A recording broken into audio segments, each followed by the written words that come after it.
Hi, everybody. Hello.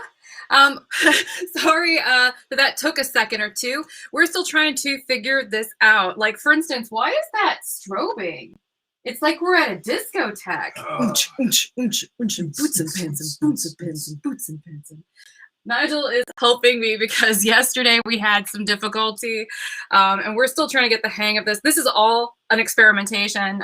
Usually I want to do this like Saturdays, and I figured we would do them kind of like in a crash course fashion here throughout the week up until Thursday. So that way I could kind of get a feel for different streaming software. We're still using Stream.io right now. And right now, instead of using the phone, which Nigel just took out of the room, we're using my laptop. So if the mic quality is not super good, my apologies there. We switched to the laptop because it looked like the signal was better. So hopefully this will minimize some of the technical disruptions. I'm hoping. Let me know in the comments. Hi, Becca. Hello. Hi there, Wig Lovers. Thank you for joining us. It's me and Nigel. I'm over here this time. Yeah. Though he might fill in with me if I need a break or something like that. Today we're going to be talking about some potentially sensitive topics. They're gonna be awkward AF. Basically, I'm gonna be talking about PCOS, which is a really awkward kind of syndrome to talk about because it affects you in ways that make people go a little bit, just because it's so sensitive, you know. Some of it's kind of gonna sound kind of shocking. I have our Bardo back here, and that is in the Bubblegum Pop Blonde. So I figured since today we're going to talk about what it's like to be kind of hormonally genderless. That is a mouthful and a half. What that's like, particularly when you identify as very, very strongly one gender or another. You know, I've always more or less felt like a girl. I'm a pretty girly girl, but I struggle sometimes because I've had a lot of testosterone, and in my developing years, I had a lot of testosterone in my system, and so that really has an effect, a really strong effect. So, you know, I feel like part of what happens when you have PCOS is that it kind of takes a lot of your like secondary gender characteristics away, and some of your primary ones. It's very masculinizing in a way. So I want to talk about that. That's going to be kind of awkward. I'm cool with it. As long as you're cool with it, we'll be fine, I think. If you are in a place where you can chat with us live, please do so. We're taking a look at your comments, and Nigel will help me take a pause once in a while, so that way we can talk to you guys and just say, hey, Liz. Hi, CCC. Hi, Silver Streak. Hi, Faith and Lanny and everybody else who's joining us today.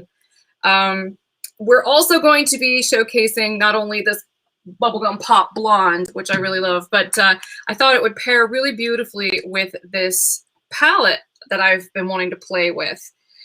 This is the by Terry VIP Expert Palette, Terribly Perry. And this is palette 3, Paris Mon Amour.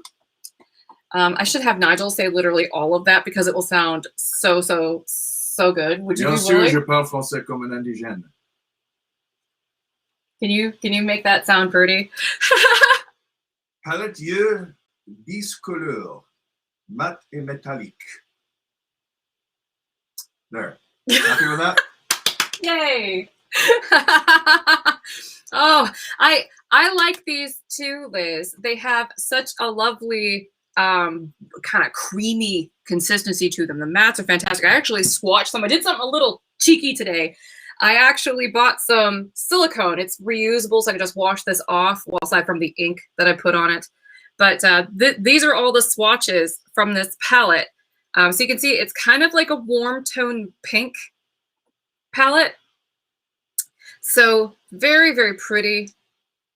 And we'll go into a little bit more detail in just a few minutes. Nigel speaks French. I pronounce French.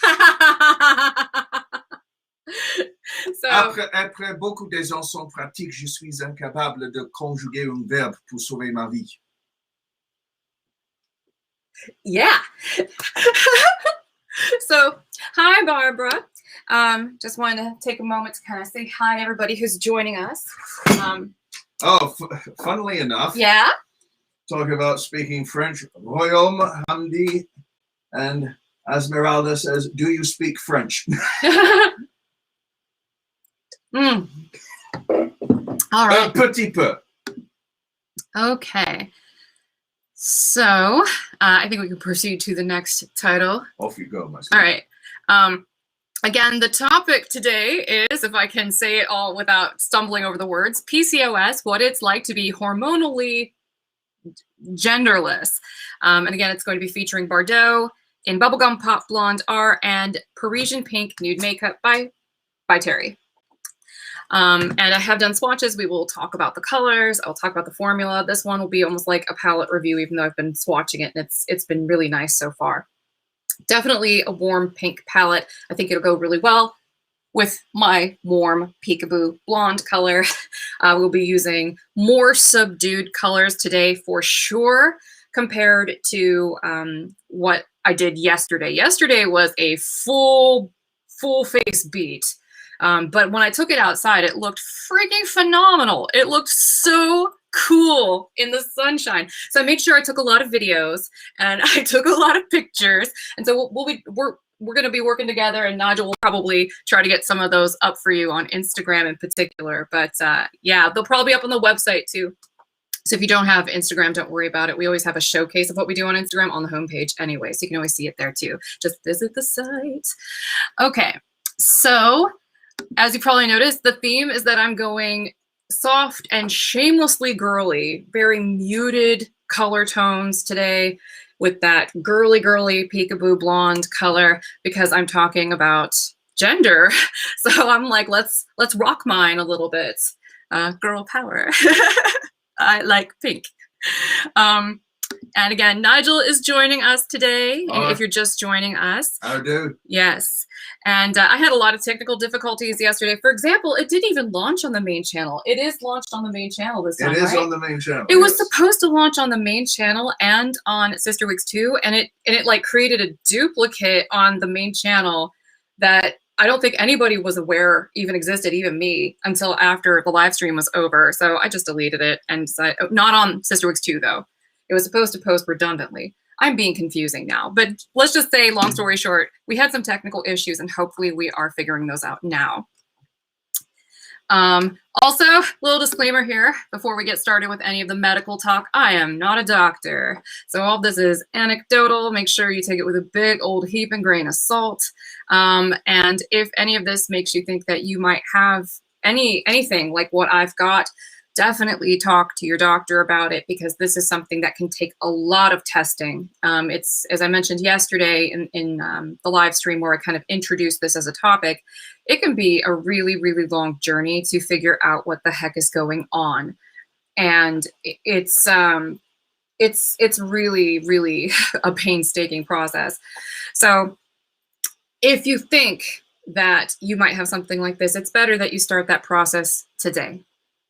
You know, and don't beat yourself up for time lost, as long as you start the path of figuring out what's going on so you can fix it, or at least, you know, in my case, it's chronic. It's never going to be completely fixed, but it can be manageable. And sometimes that's a good goal too, you know?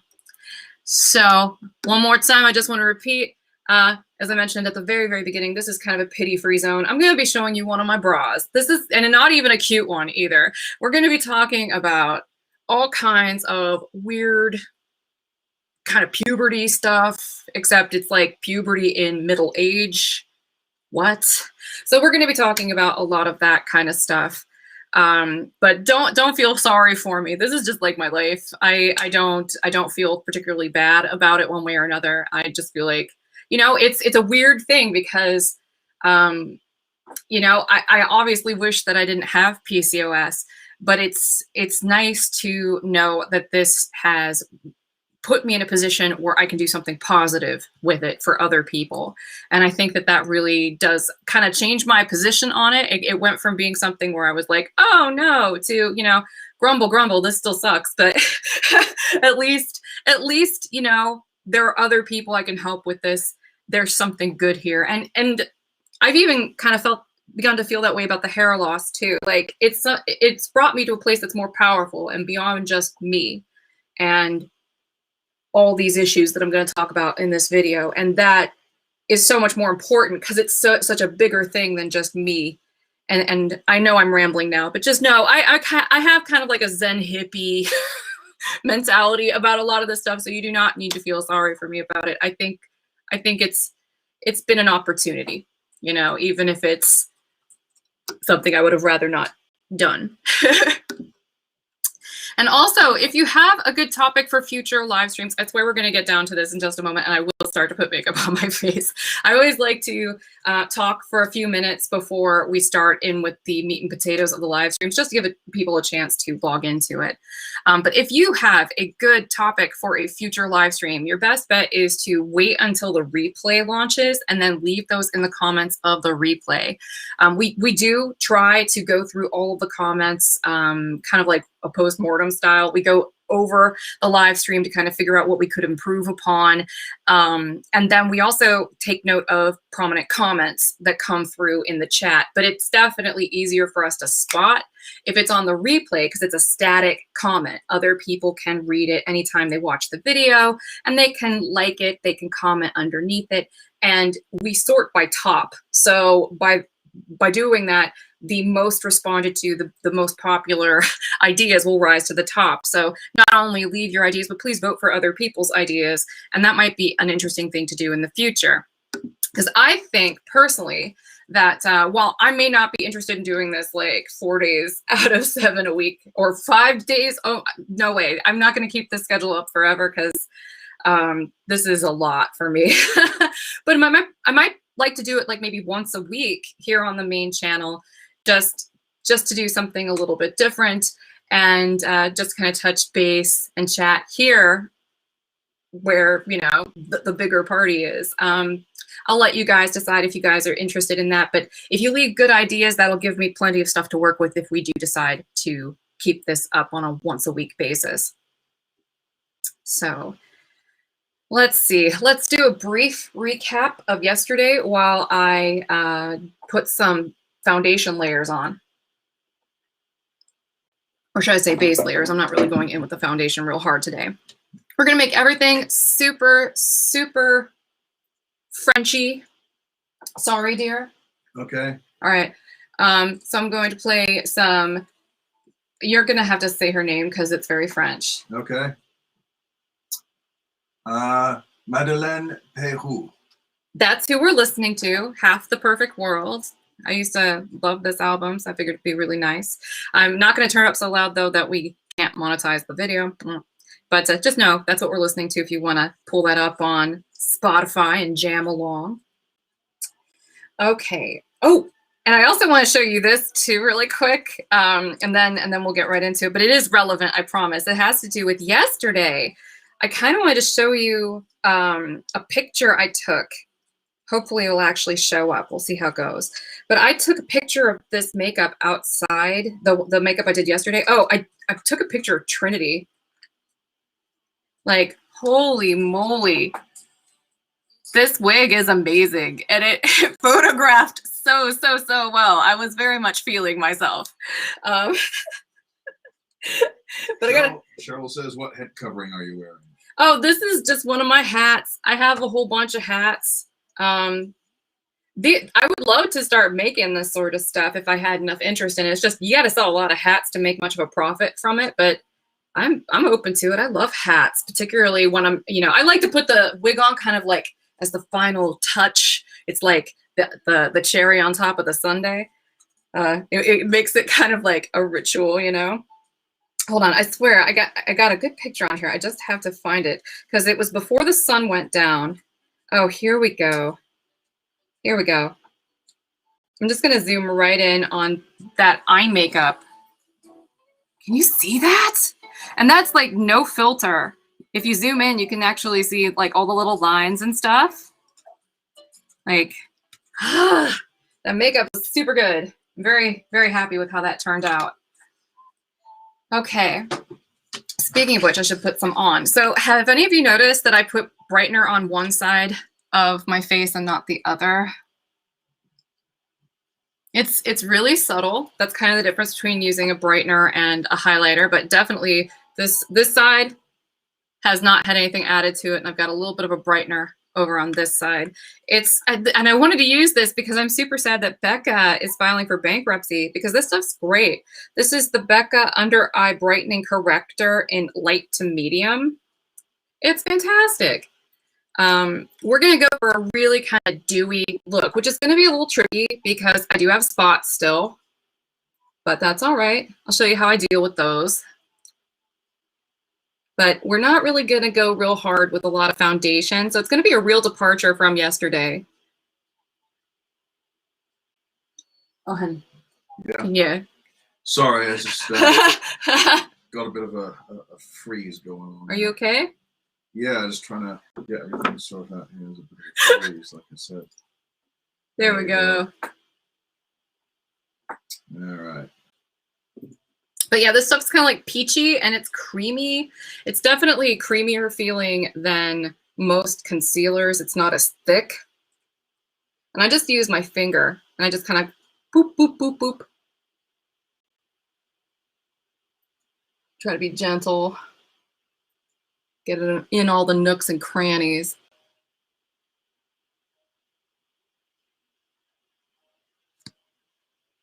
Oh, goodness. This stuff feels nice, though. It's kind of hydrating. And we're actually going to be using another hydrating product in a little bit. It's a sample. I've never used it before. I'm actually kind of excited about it. It's a By Terry Hyaluronic Hydra Powder sample. So we're going to use that with this By Terry shadow. It'll just be a French day. Except I'm drinking coffee. Coffee's kind of, well. It's very French. Is it? Good. Well, it needs to be from a little tiny cup outside at a tiny table from a tiny bistro or cafe. Sorry, everything's kind of reversed on the screen, and I want to make sure that I'm kind of evenly lit. I think that's a little bit better. I think that's, is that better? Okay, hopefully that's better.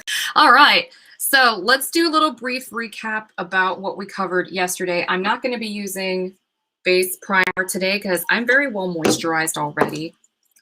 I will probably end up just using some tinted moisturizer today. So I'm going to put that on while we do this chit chat. I'm going to use a little bit of Benefits WhatsApp, What's Up under my eyes as well. And so we'll put a full list of what we used for this look after this is played. So that way it doesn't get too tedious with me rattling it all off. But this, what I'm going to be putting on is I've used this before. It's the NARS Tinted Moisturizer in the color Finland, which is slightly too gold for my face. So I'm going to thin it out even more with just a little bit of this Charlotte Tilbury Flawless Filter. Excuse me, this is going to get loud for a second. That's the thing I hate about this configuration. I really wish that they would put it in a pump or something, because it's so hard to get it out of this container. Got this dough foot thing. There we go. And it's gonna thin it out a little bit. So I'm gonna just mix those two together with a makeup sponge. You wanna take over talking for a little bit, honey, while I... Facebook user, whoever that is, fellow makeup junkie, I too have a massive eyeshadow collection. Yes! We shall enable each other. I'm assuming it's the same person. The By Terry powder is so nice, I have it as well. Oh, good! I'm looking forward to trying it. I've been saving it for something special, so I'm very much looking forward to it.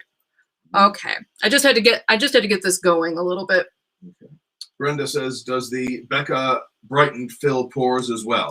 Well, it's got kind of a creamy coverage to it, so I feel like it did cover it up a little bit. We'll see how it goes. Really, you'll be able to tell how well it covers stuff by how many of my freckles you can actually see by the end of this. I'm actually hoping some will actually show through, because the whole point of, you know, the whole like Paris look is that it's, you know, very, very minimalistic, you know.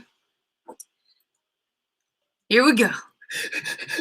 Dueling producers. We've got PCOS is never-ending puberty.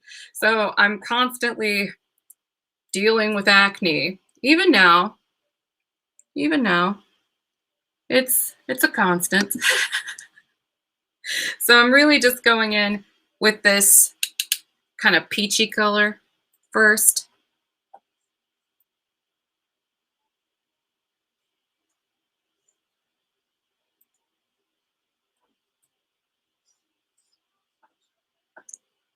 Nigel, you want to? Sorry, yeah, I'm just checking something here. I'm sorry, I'm checking stuff here. Can you? Yeah. What? Talk? I suppose I could talk. Yeah. Because that was one thing about yesterday I noticed too. There was a lot of like dead air because I was concentrating on what I was doing. Yeah. So. Yeah. Well. I was checking something here, trying to multitask and do 3 things at once. Right. Okay. Yeah. Okay. So yes. All right, I got it. Look, I'm sorry. Okay, take a deep breath. Ooh, it's gonna be okay, honey. It's okay. All right.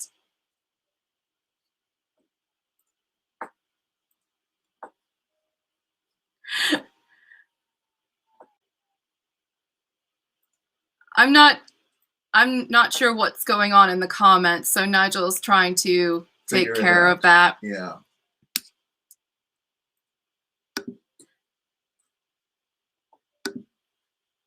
Okay. We'll figure it out. I'm sorry, everybody, about that. But Nigel is on top of it, and he's going to figure it out. All right. We are figuring it out right now. Right. Yeah. All right. Okay. Sorry, everybody. All right. Done. Okay. I'm gonna go back to my concealer. It looks like we've basically handled it. Is it good? It seems to be good. Okay. Yes. All right. I didn't even know something was going on because I had to scroll back over from my slides and scroll all the way down to see what was happening. Like, that's just, that's exactly right, Andrea. Things happen on lives, and some people just make it a hobby to kind of like crash the party and do this kind of trolling. Like, well, I wanted to make sure that I wasn't doing anything untoward or being unfair. I was copying and pasting and translating to make sure it was, you know. And I didn't even know that was happening. Yeah. And so we're sorry that it took us a second. We're both using brand new software, so trying to figure out where all the buttons are. That's part of the reason why we're even doing this. So you know, as long as you guys are cool, know that we got it handled, and that we will continue to stay on top of this. And of course, I can see that Brenda, I don't have a translator on hand if there needs to be another language spoken, but I'm sure that if you let us know by contacting our help desk, which is support@CysterWigs.com, we do have bilingual associates who speak Spanish. And I think that they would be very happy to help you out. And if you need it in a different language, if you bear with us via email, we'd be happy to plug that into Google Translate and try our best. But just for the sake of the live stream, we're going to keep it in English because that's the language that almost everybody seems to speak in common. Nigel, they seem to be back. Okay. Give me just a second, everybody. Not a problem. Nigel, you do what you got to do. Will do. Yeah. And I'm actually going to go into the studio itself, just so you guys know how I'm going to handle this. because I don't want it to continuously hijack. So what I think I'm going to do is, again, don't sweat it. This stuff happens. Unfortunately, yeah. Working on it, Brenda. Working on it. So I'm actually going to go right into the live stream, and I may have to disable the chat. And please know that that's not my preference, but I would rather have that and have some control over the conversation, just so we don't go off into a ditch. So give me just a moment to adjust that, and then we'll go back to how I still do minimalistic makeup, but cover that up. Well, Catherine is saying that the stream on Facebook is much better today. 0 stuttering so far. Oh, that's excellent news. That is excellent news. All right. I'm sorry I'm reading Brenda's comment now. I didn't see any of that conversation, so I'm very sorry that you felt that way. Just know that we did our best to try to intervene when we noticed that there was an issue, because we definitely want everyone to feel like this is a safe environment. Can you still see the chat? Yes, I can still see the chat. Maybe it's too late to deactivate it. Well, what? The chat. I'm trying to deactivate the chat. Oh, I'm glad that we're not doing this for our regular Saturday. I'm glad that this is something we're doing specifically to work out all of these kinks. Thank you, everybody, for being so patient.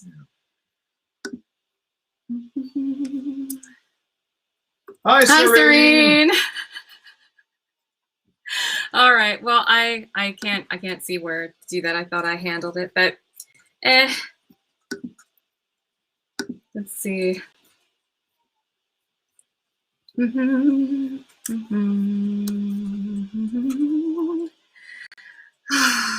I got to keep talking because I don't want you guys to be stuck with a bunch of dead air while we try to figure this out. Are you going to continue to investigate? Yeah, I'm working on it. Okay. So you can see I've got like this sort of like peachy blob hanging out here. It's not really like blended in well at all. So I'm just going to take the residual bit that's on the brush and kind of take it around there, and then use my finger to kind of blend in the rest.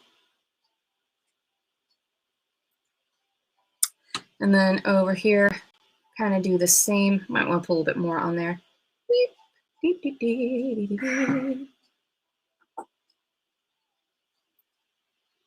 And then over here,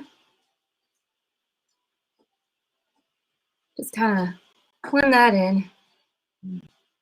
Happy little zits.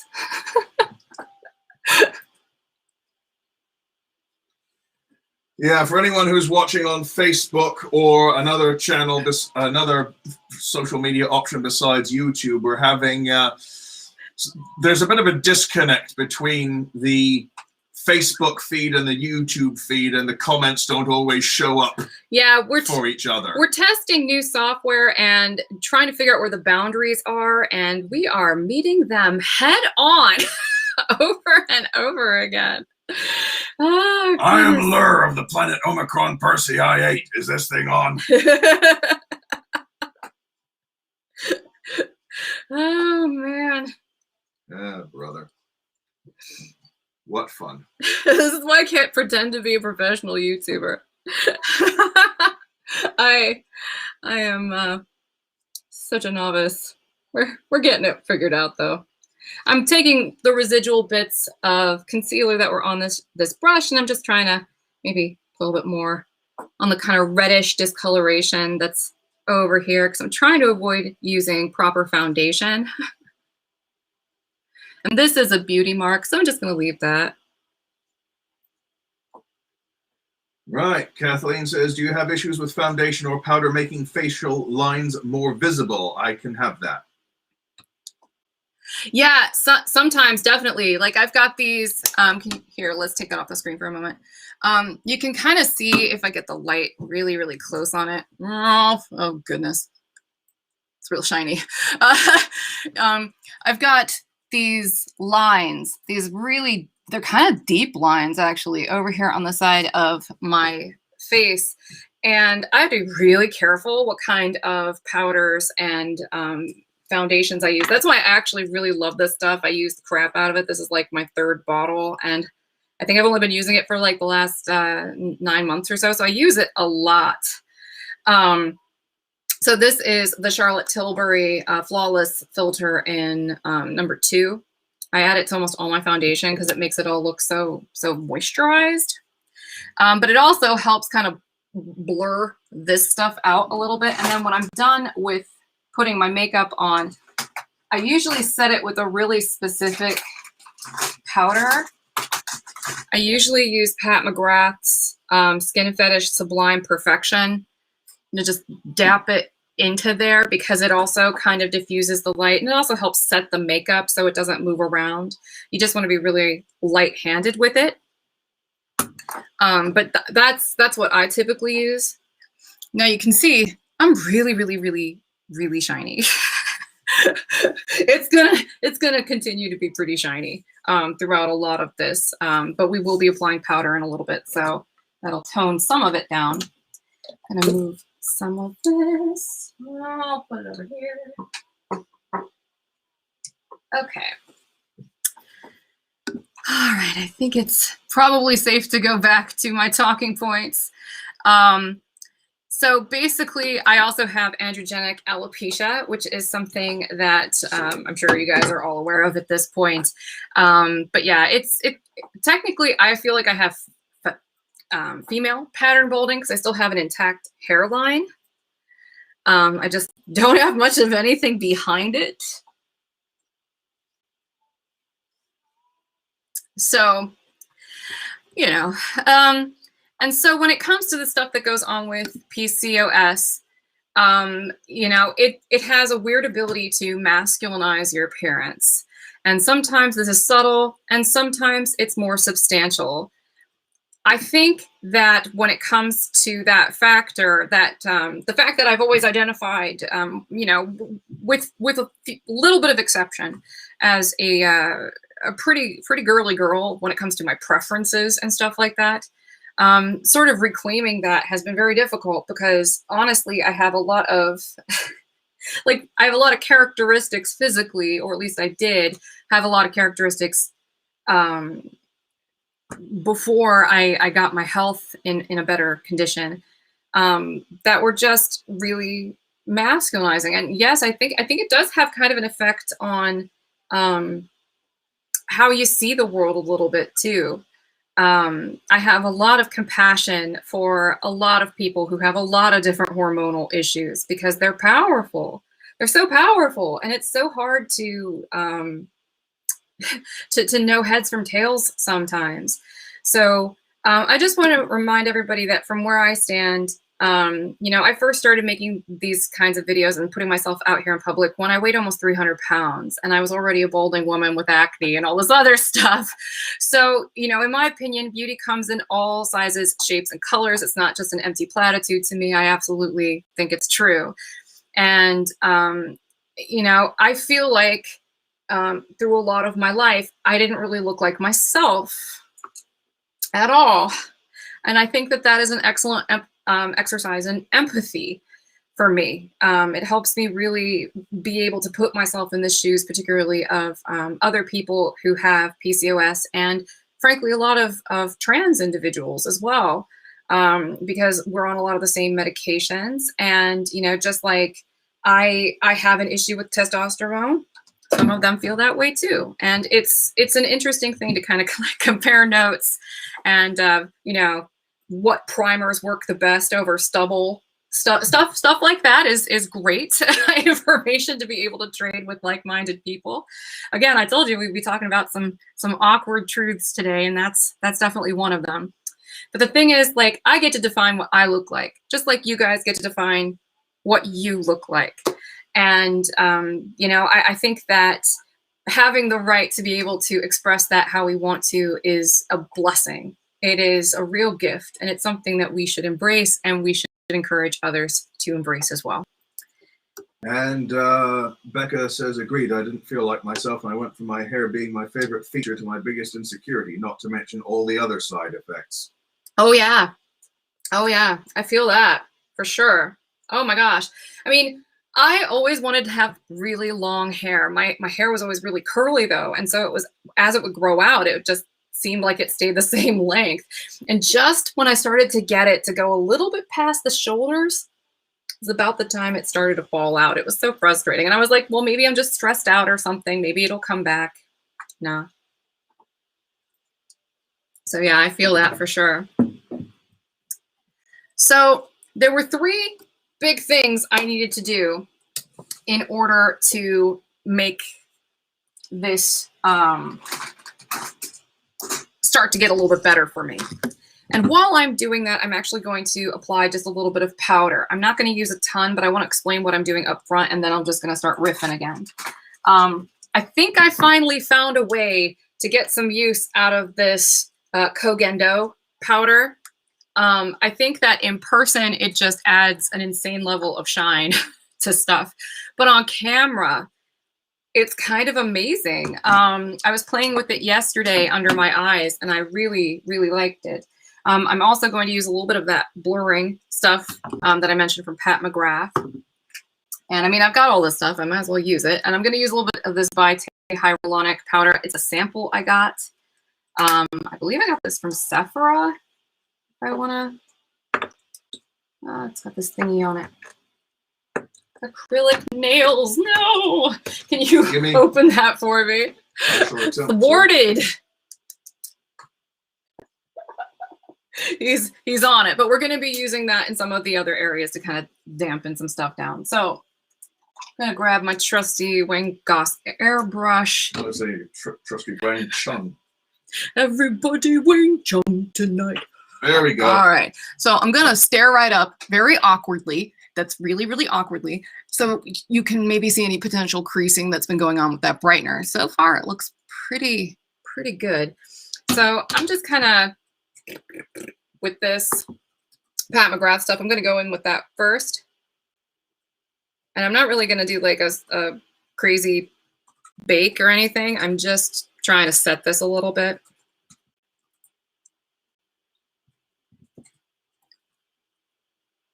Like, in spite of the fact that I'm actually using 3 different powders, this is definitely going to be a less is more thing.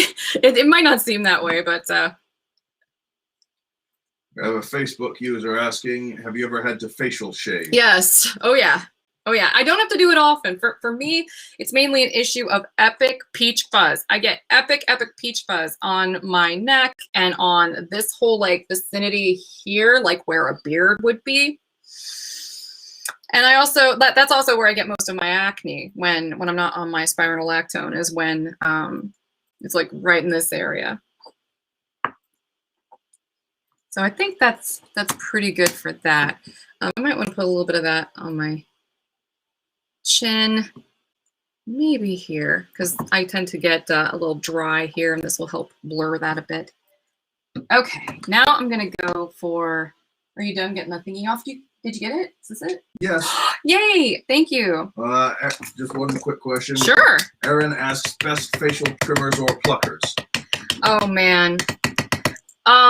I basically just use tweezers, and I usually only have to do it like here, which is really uncomfortable, and up here sometimes, like down here.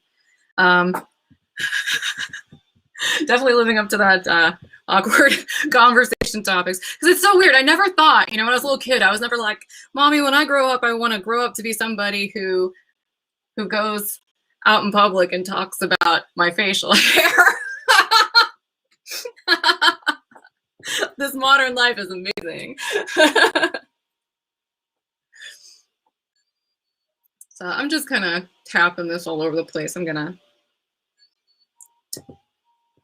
buff that in a little bit. Just kind of getting it down. And I did not actually use that much. I put a little bit on this because less is more. Plus, that's a little tiny container. I think if I actually tried to dip directly from it, it would just make a huge mess everywhere.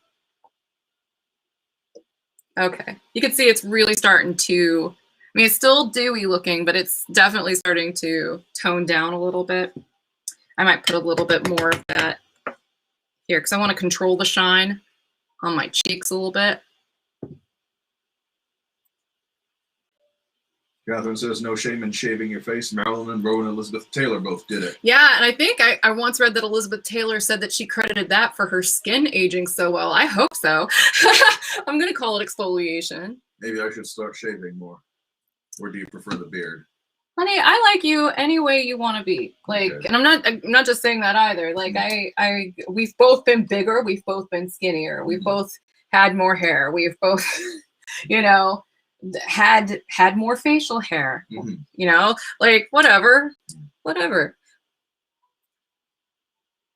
Becca says, I shave my face because tweezers just hurt too much and it only takes seconds. Have you ever tried those little ones, the little one-off ones? I've tried those and I still like using the regular, I use a Venus razor, but you know, I use those. I just try to make sure that they're really new and really sharp. All right, I'm taking a little bit of this blurring powder to those blemishes to help kind of blur them a bit. I mean, so far we're doing pretty well at keeping this tone down. So I'm actually gonna mosey over here really quick to grab this because I've been thinking about using this instead. So. Meanwhile, I'm over here. Hello, folks. We all doing all right? Okay, she's back. I'm back. All right, so since we're going French themed, I think I'm going to do a contour with this Surratt contouring palette that I've literally never used. And maybe it's just because it's too fancy. Like sometimes with the fancy stuff, I actually find that I use it less just because I'm afraid that I'm going to break it or use it all or something. I don't know. I grew up poor, so maybe that's got more to do with it. But this is the Luminize and Sculpt from Surratt. And I bought this because it looked like a really beautiful, cool tone contour for really light skin. It looked really pretty, and I think that this is what we're going to run with. We're going to do a very, very, very, very, very light contour, and then I'm going to go in with a very cherry colored blush. Actually, we're probably going to go in with multiple blushes if I can find the, here we go. We'll go in with a couple different blushes because this is a very blush intensive look, which is why I didn't call this a no makeup routine. But I'm going to start with my contour shade down here. It's the darkest of the colors. Let's see what the texture is like on this. Okay, it's definitely kind of like a buttery powder texture. Kind of getting it all up on this. This is my Sonia G Sculpt 4. I used this one yesterday. I love this one for contouring. Oh, that's a nice color. That's very pretty. Irene says shaving. It's called epidermal leveling in the professional esthetician world. That makes it sound so much fancier. That makes it sound like a spa treatment. It makes it sound expensive. So whoever came up with that is excellent at branding. Aaron says, I just ordered Finishing Touch Flawless Brows Hair Remover. My arthritis makes it more difficult to tweeze. I'm hoping that works. If it does, make sure you let us know. Yeah. Because, I mean, I hate shaving. I feel like I moisturize constantly because I'm on spiral lactone, which dries everything out. And then I'm also, you know, just, it feels like I'm constantly putting stuff on my face. You know what I mean? So Irene says it's expensive. Is it? Well, frankly, this contour palette is ridiculously expensive too. I think that's part of the reason why I've never used it. but you know, the whole problem with arthritis, oh, I can sympathize completely. Yeah, believe me, I can sympathize completely. Been struggling with it since I was 33, which is longer ago than I care to recall. Yeah, he's got the rheumatoid kind. Rheumatoid.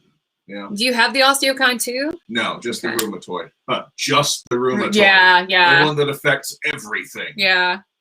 Well, what's that? What's that, you know? Nah. Frankly, with all the griping I'm going to do about my PCOS in this, I frankly would not want to trade places with you. I'm sorry.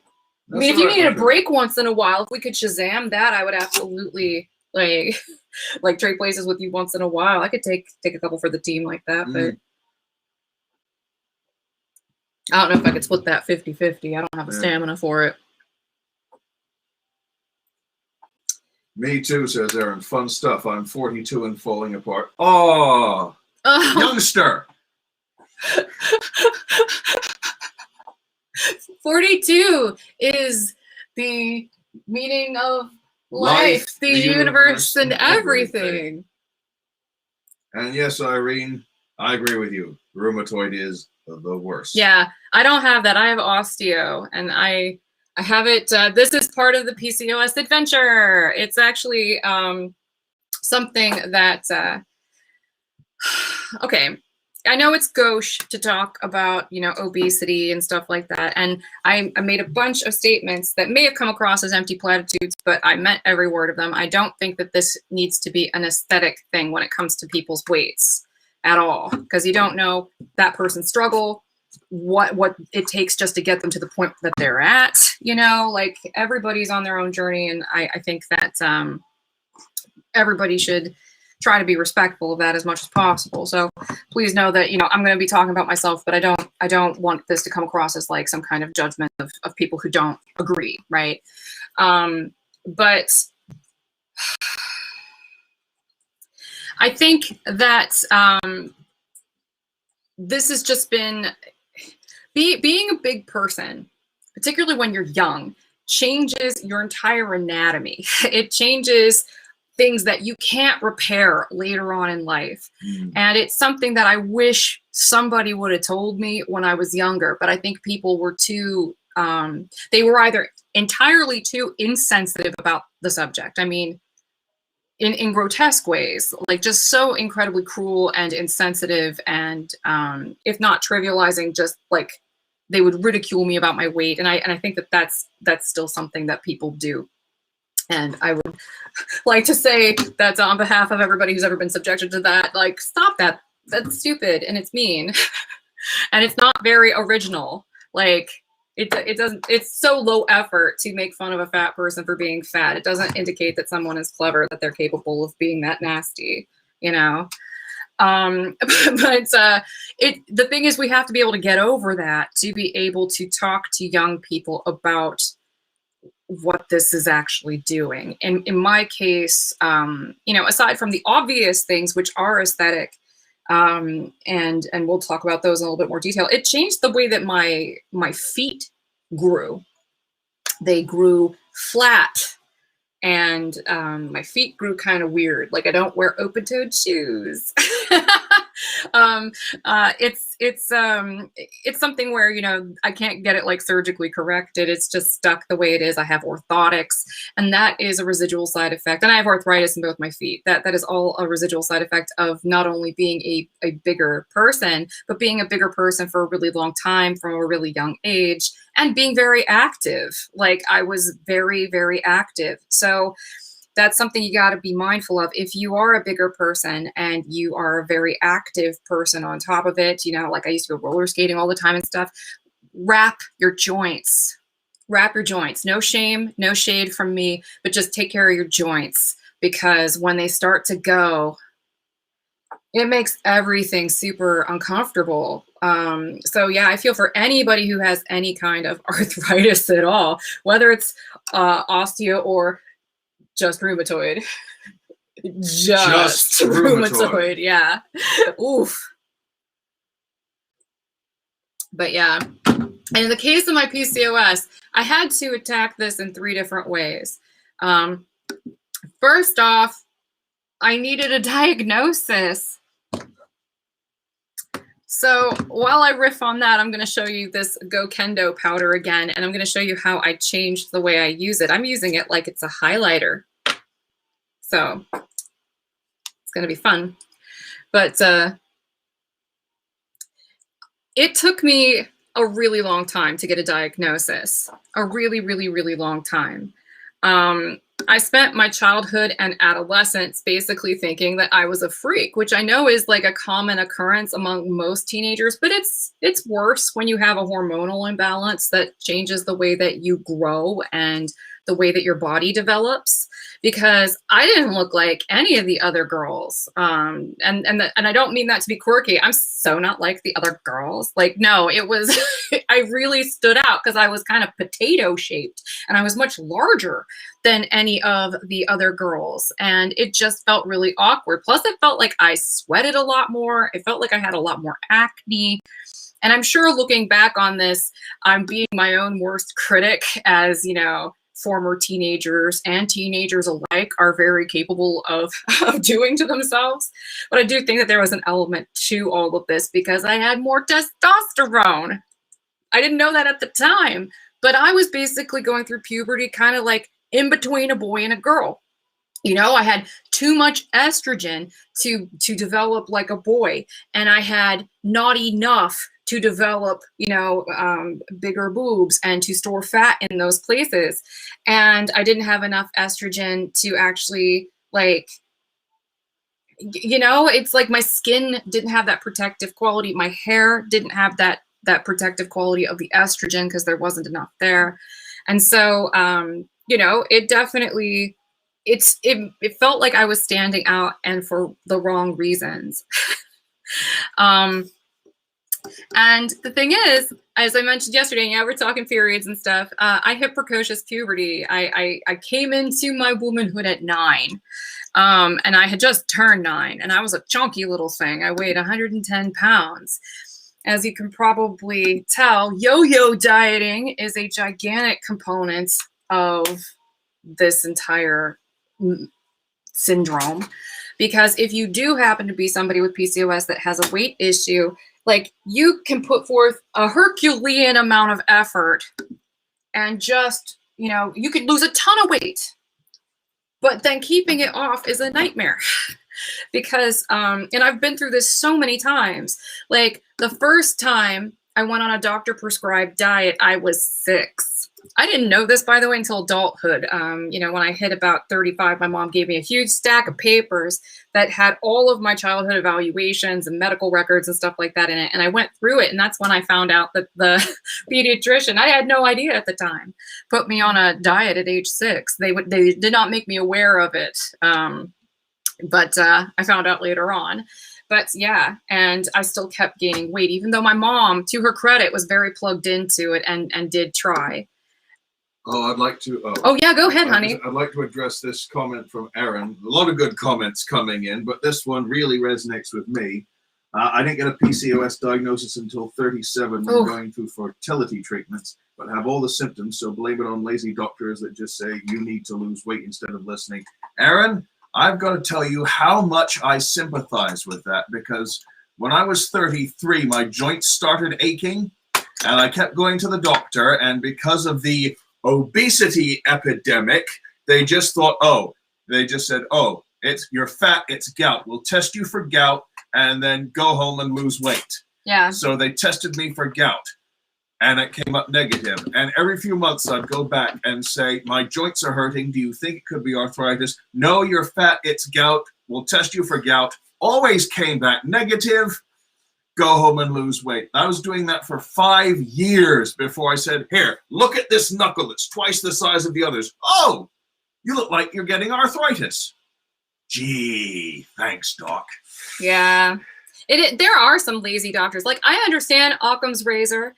Oh, yeah. You know, because Occam's razor, people commonly recognize it as the law of the simplest answer is usually true, but that's actually not. That's more of a oversimplification. Occam's razor in logic is basically, you know, whatever solution has the least number of confounding variables is usually the right one.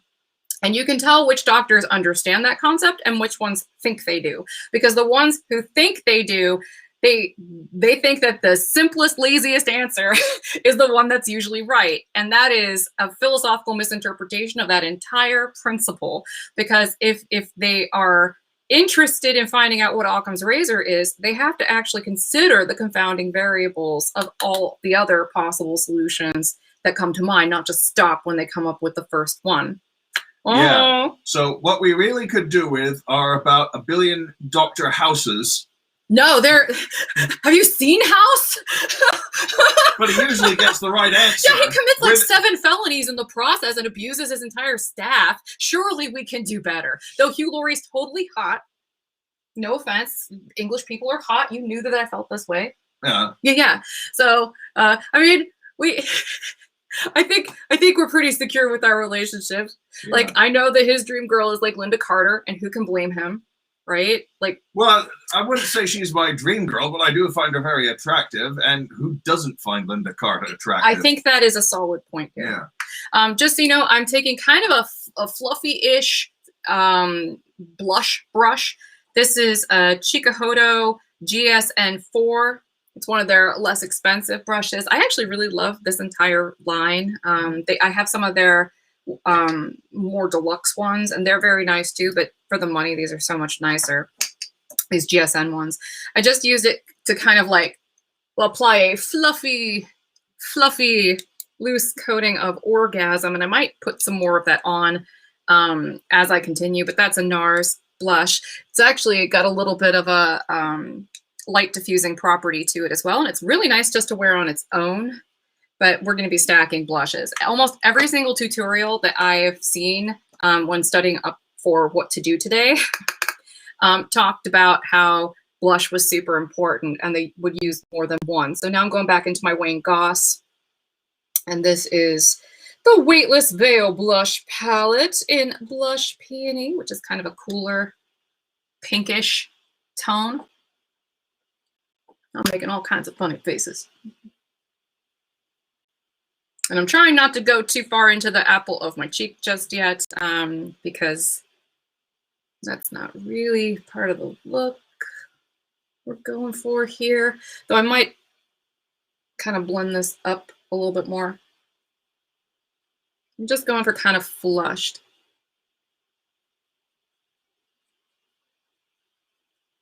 I might have to use just a little bit more. There we go. Putting makeup on is so much fun. I'm so glad we can hang out and do this, because this is a lot of fun. All right. I think we are more or less done with most of the base. I might apply a little bit more blush once we get my eye makeup on, but I think I'm just going to go ahead and use some setting spray to set this. And because I want to keep kind of a dewy finish, I'm going to use the Dewy Set by Anastasia Beverly Hills.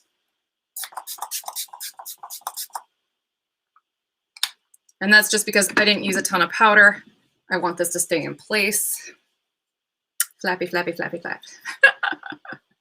So the thing is, like, as I lost weight and gained weight, because as I mentioned, the first doctor prescribed diet I ever went on, I was 6. My mom was very plugged into my weight issues because they happened so early on. I think I was about 6 or 7 when my weight really started to skyrocket. And so I want to make sure I give her credit where credit is due, because she did try to get me some assistance. And in fact, she never stopped trying to get me some assistance with that. When I was 15, she took me to another doctor who had this flashy new drug combination that would help me lose weight. It helped one of her friends lose weight. And so at 15, I went on Fen-Phen. Pregnant pause, not only to sip coffee, but I'll let that sink in. I went on Fen-Phen as a kid. I mean, this stuff is hardcore. It's basically speed. And if I understand correctly, it's stronger than Ritalin. It's very, very, very intense, and it's an amphetamine. And I did not know what this was. I thought it was a wonder pill, because I was like, holy crap, I don't get hungry ever.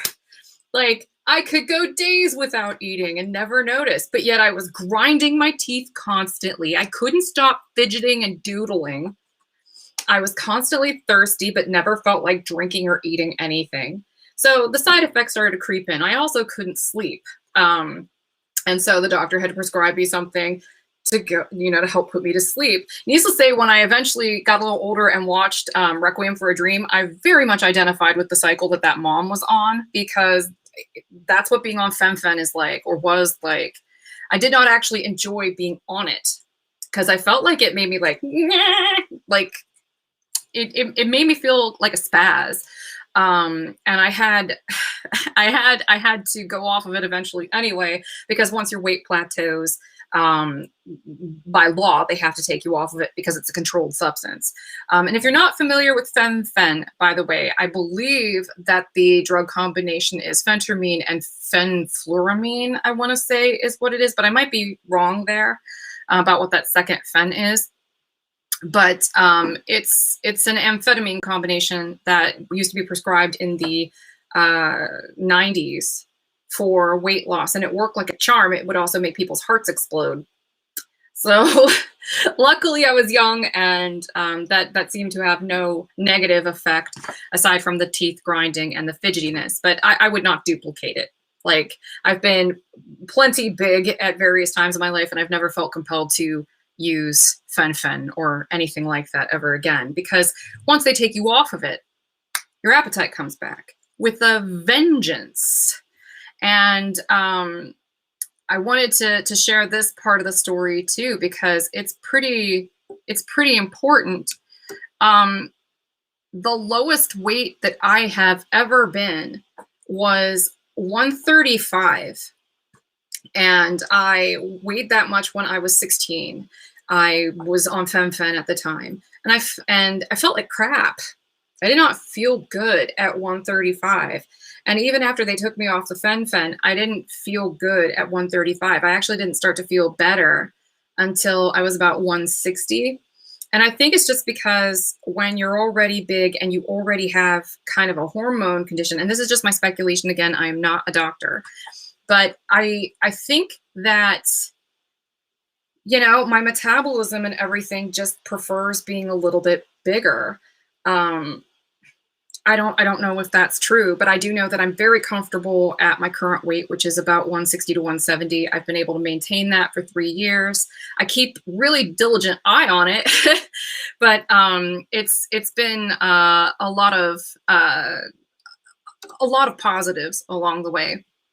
So let me go ahead and start with the eye makeup now that all of this has set and we seem like we're pretty much ready to go there. Did you want to take over some of the conversation while I get ready for the eye makeup? Okay. Yeah. Kathleen says, I've been so many different sizes over the years, up and down, sizes 2 to 18. And Becca says, that's so scary that your doctor prescribed that. Well, yeah. That was back in the day when it was the miracle drug that will solve everything, wasn't it? Yeah, well, they honestly thought that they were saving me from being a heavy adult. Mm-hmm. And then I ended up being one anyway, because I did. As soon as I went off the FemFen, I regained all that weight and then some. The highest I ever was before I started that yo-yo cycle was 220, and then the highest I ever was well after I lost all that weight. I lost 90 pounds on FemFen. So it was like every high schooler's fantasy. Like, basically, I went away for summer vacation and came back. Like, I went away at like a size 24 and came back like a size 12. It was like a dream come true for you know, at least half a year there, until everybody got used to it, and then it was just like, oh, I'm just another person now. All right. So the second step for all of the stuff that I mentioned is that I needed to formulate a plan. What am I going to do about this? Because clearly, like, I was not happy with the fact that, you know, my body just didn't seem to line up with what I thought I should look like. And I didn't feel like my expectations were really unrealistic. You know, I wanted my boobs to be here and not like on the sides, for example, you know, normal expectations. And so I was like, how am I going to make this happen? And there have been lots of different options that have been presented to me. And the path that I have essentially chosen was, you know, first I got to get the weight off. Second thing I got to do is try to maintain it. And then after that, I have to try to get some of this skin removal surgery. And I've been really open about that. I want to, you know, get rid of the bingo wings. I would like to get this on the sides removed because rather than, I don't want to get implants, even though I've literally had a doctor try to bully me into getting implants by saying that I have like Snoopy dog boobs. Screw that guy. Oh my gosh, it's still kind of funny though. Like the part that's enraging is that I wonder how many people he has subjected to that and then like it worked. That part makes me mad, but the fact that he tried to do it to me makes me laugh. Mm-hmm. But well, I was about ready to flip a coin between laughing and giving him a slap. That kind of behavior is not worth a punch. Yeah, it was pretty outrageous, that entire situation. But I still don't really want to get breast implants. Like, I'm cool without them. What I would really like, though, is to get rid of this stuff. That's very masculinizing. The fact that I carried so much weight here. And now the thing is, a lot of that weight is gone. Not all of it. There's still a little fat here, but it's mainly skin. And that skin gets trapped in my bra straps. And it's very uncomfortable. So I'm going to show you something kind of scandalous, though it's not really. I'm going to show you one of my bras. It's not a cute one. So no worries there. I just want to show you, like, when you gain weight as a kid, another thing that changes, particularly if you're female, your floating ribs are made to be mobile, right? And they're that way for pregnancy and to accommodate pregnancy. Well, if you gain a lot of weight, those floating ribs push out. So I actually will never have like a 6-pack or anything like that, even if I lose weight, even if I get a tummy tuck, because my ribs are actually flared out at the bottom in such a way that I'm always going to have a slightly wider rib cage at the bottom than I would have had otherwise. And speaking of that, like, look at how long the band is. I told you this wasn't a cute one. Look at how long the band is. That's how wide around I am.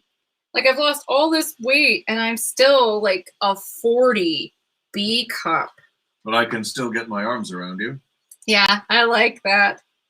But imagine this. Imagine this. Even at my largest size, when I weighed over 100 pounds more than I do now. Okay, so remember, this is like, what, a 38B. I was a 42B. My breast size did not change. If anything, it got a little smaller when I lost all the weight. But really, most of that's Snoopy dog skin that the doctor so eloquently talked about is actually more towards the sides. So that's why my plan, instead of getting tatas, bodacious tatas, is to basically get that handled here on the sides and just kind of make everything else a little smaller. You know, and then I also want to get a tummy tuck. There's like a whole laundry list of surgeries to me. And I not only view these as like skin removal, but I also view them kind of like as feminizing procedures, because I'm getting rid of the relics of when I had all those androgens in my system that were just calling all of the shots. So that brings me to the third thing that I would have to do, and that is action. You know, I got to do stuff about it, but this stuff's expensive. So what I have been doing, and I know I'm using like a ton of pricey products here, but the thing is, I've still been saving. I'm still being very responsible about it. And I have like a little fund that I put away to save up for these procedures. So while I can't afford them all at the same time, I've definitely been kind of chipping away at that as a goal for about 2.5 years now. Since before I made the video about my arms when I went outside in my blue velvet suit, my little bathing suit. So that is the action that I am planning to take there. Now, by the way, a couple of comments here that I think should be shared. Okay.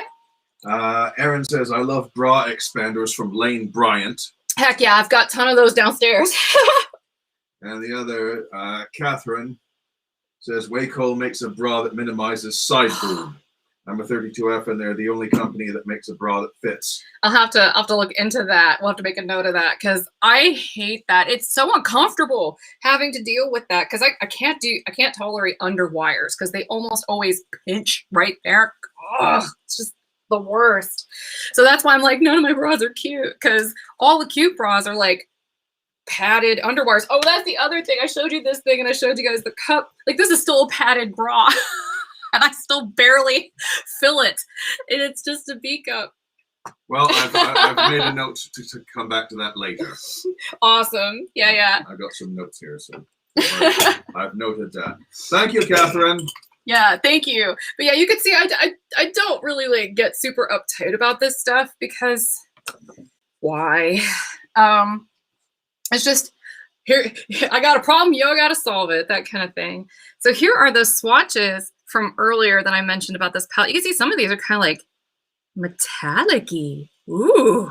Now this is like perfectly smooth skin because it's like fake tattoo skin that they sell on Amazon. It's like a silicone. So that's really, really, really saturated looking, I imagine, compared to what it's going to look like when it goes on. I do want to put some kind of primer on my lid. Luckily that dries really quick though. I'm going to use the Smashbox one because it doesn't really have much of a color to it. You were laughing, honey? What's up? Erin says, now we need undies to suck in a fupa. I have so many pairs of Spanx and they're just so freaking uncomfortable. I hate being in like that. Though I do wear a lot of compression pants just because I literally go down like 2 sizes. I go from like almost a 14 to like an 8 when I wear compression pants because there's so much skin. Ugh. All right, let that kind of dry a little bit. Anybody else say anything? That was the most recent one. All right. Well, I'm gonna go ahead and put some stuff on. I'm gonna go really, really subdued today though, just because yesterday was really, really over the top. I also, yesterday, not only took pictures of that, that's what that look was yesterday with the crazy greens and purple bird of paradise, Circo Loco dupe look. A ridiculous version of the Circo Loco dupe because my dupe was way more expensive than the actual palette. Oh, here we go. This is a prototype of a new color that's coming hopefully for fall. But it really showcases the eye makeup. It looks so pretty with that hair color. Oh my gosh. No, that's not Indigo Swirl. We're calling that one Royal Velvet, and it's a little bit different. It's still a purple though because I love purples. But the makeup look that I did afterwards also had a lot of pink in it, just like this palette does. I actually did an entirely second makeup routine yesterday for some shoots for pictures that we can put up on the internet at some point. And the makeup look that I did was essentially like the Divine Rose 2 palette from Pat McGrath. So it's like really, really rose. I'm trying to see if I can pull it up. I even used one of her. Oh, here we go. Got a little video of me looking cute in a Vaughn. I don't know if you can see the pink eye makeup. But yeah, we'll get that up on the web at some point. It looked so fierce though. I didn't realize how much having that kind of hot pink right up against my eye would make my eyes look so green. Well, needless to say, after 2 full beat routines yesterday, I'm very much looking forward to something dainty and light today. So I'm going to dip into what I have to assume is the primer color. I couldn't find the color names listed anywhere. I tried looking on their website so I could tell you. I tried looking on Tiptalia. I don't think they actually named the shades. So I'm using this matte white. It's kind of like a cream color. I'm just kind of putting a little bit there. When I get into my eye routine, honey, I might need you to do more talking because sure. It's hard for me to focus on what I'm doing, and I will probably look ridiculous because this is definitely when you get to the eyeliner stage, it's kind of a precision thing, and I will screw it up if I try to talk at the same time. All righty.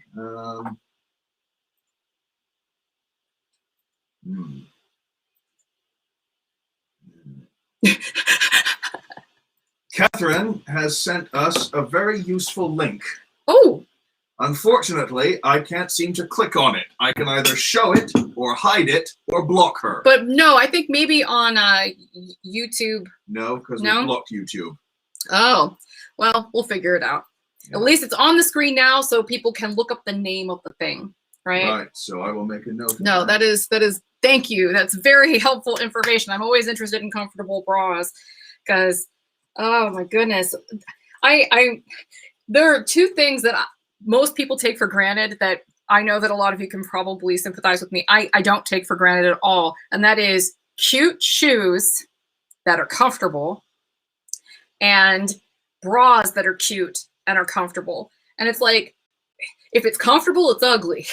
Seems to be the law of fashion. And I think that doesn't have to be the case, right? Like, why should we have to choose? Like, we can be more modern than that. We can have it all. We can have comfort and it can be cute, one would think. So I think I'm gonna go in with this like super metallic kind of bronzy color. It's like the second color in the palette. It's kind of like, it looks more metallic here on the silicone, and I think that's just because it's so smooth. But this is actually looking kind of like a matte. So, I feel like the silicone experiment is misleading me now. Grumble. That's all right, though. We will go in with this matte. I'm dedicated to it at this point. It is the second color, as I mentioned, in the palette. It's kind of like this coffee color. It's not the dark coffee. It's kind of like the light one here. Ooh, not a lot of dust. I like that. Why is that not working? I'm trying to type a message. Oh. It's not showing up. Can you take over the talking for a little bit? Sure. Okay. Well, I was going to say, in response to Catherine, so if you deviate in any way from quote unquote normal human shape, your choices are ridiculously limited. Right. Me, I'm built like a gorilla. Now, at my heaviest, well, not my actual heaviest, but my 280-pound weight, which I was for like a decade and a half, I had to get shirts with 20.5-inch collars for work. And they'd order it, and the only uniform shirts you could get with a 20.5-inch collar also had something like a 60-inch chest, and I only had like a 52-inch chest. Yeah, only, and like an 85-inch waist. So I'd put it on and my collar would look fine, and then the rest would be an enormous billowing white tent with a tie at the top. So, yeah. By the way, the two brushes I'm going back and forth with, I'm still using the same color, by the way. I'm just building it up. I'm using the Builder 3 by Sonia G because it's kind of purpose-built for that. I'm also using the 242, which is a synthetic brush from Makeup Forever. It's just a big, fluffy, synthetic blending brush just to kind of diffuse the crap out of this. All right, continue, please. Well, Cheryl says, Heather, everything you've said I've experienced except for heavy PCOS, but loads of those symptoms too.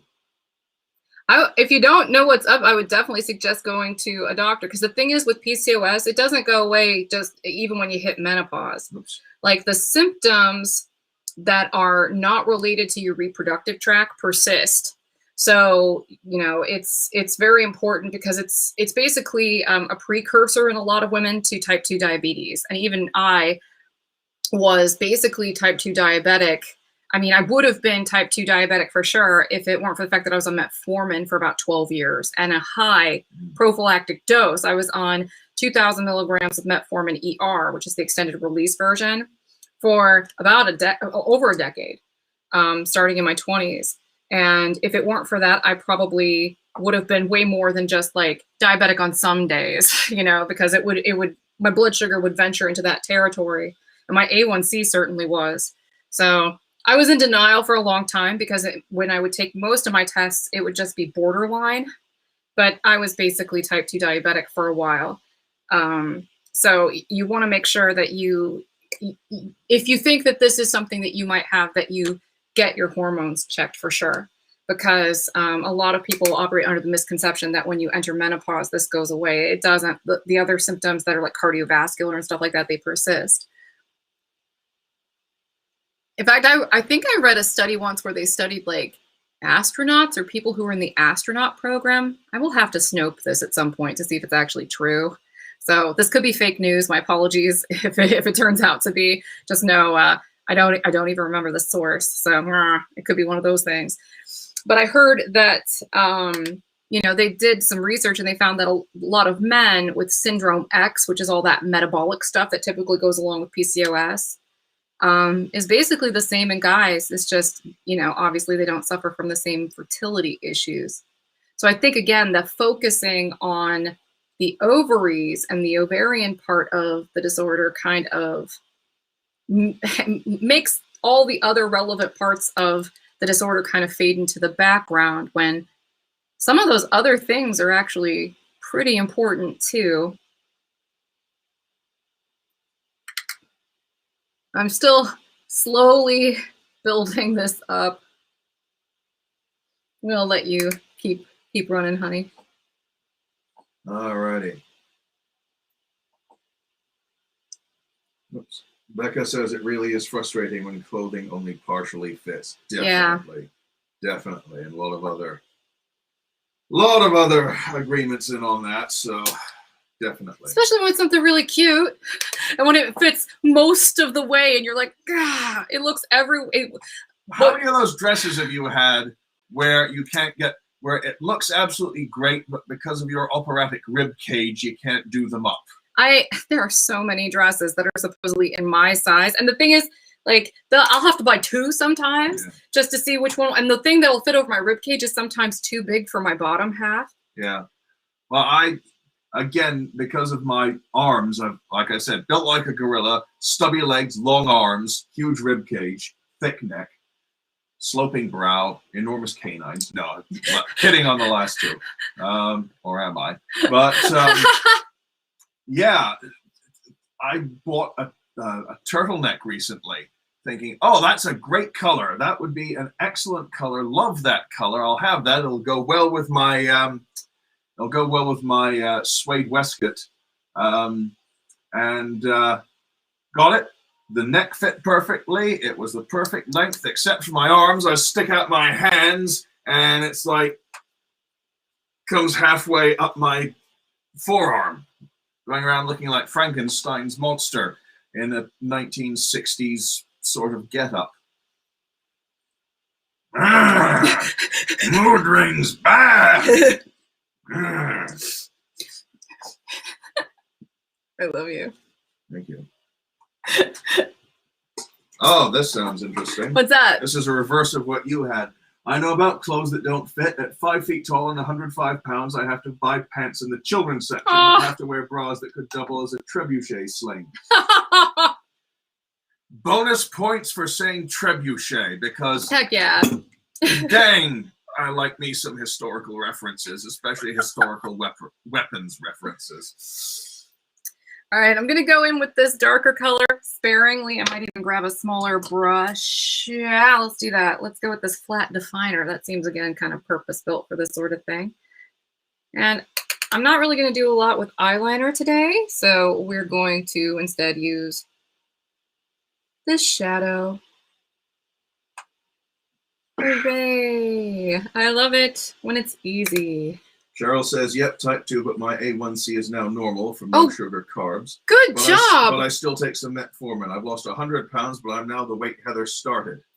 Hey, you know what, though? That is a huge, huge accomplishment. And for you've sure. lost weight, so absolutely. Always good. Always. Just getting your A1C right, that takes a lot of perseverance and consistency. So that's It is nothing to scoff at. That takes some work. And going back to the rheumatoid arthritis thing, if you're wondering, when my hands appear on screen why one of them is in a glove and the other one isn't, I missed a medication dose last week, so my skin is going a bit haywire on this hand, so I've gooped it up with medical ointments and trying to keep the skin together. I gotta tell you, it is so refreshing to be in the company of people that when we just speak frankly about what we're going through, people aren't like chiming in and going, stop feeling sorry for yourself. Yeah. Like, it's so nice to know that everybody kind of gets that, you know, sometimes you just need a place to vent with people who know what you're talking about. You know, when I try to explain this stuff to people who, you know, let's say don't have any kind of chronic illnesses, you know, you can kind of see their eyes start to glaze over. They're like, don't tell me about your facial hair. And I'm like, but I'm gonna. I am gonna tell you about that sometimes because that is part of my life.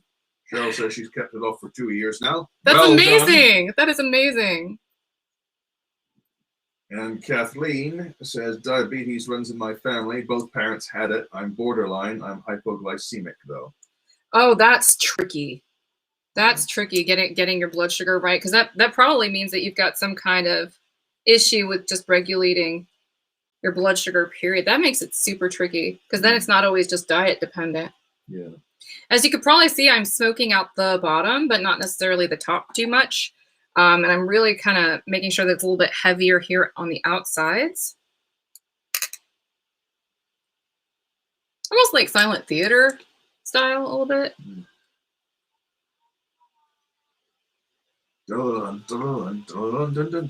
Sorry.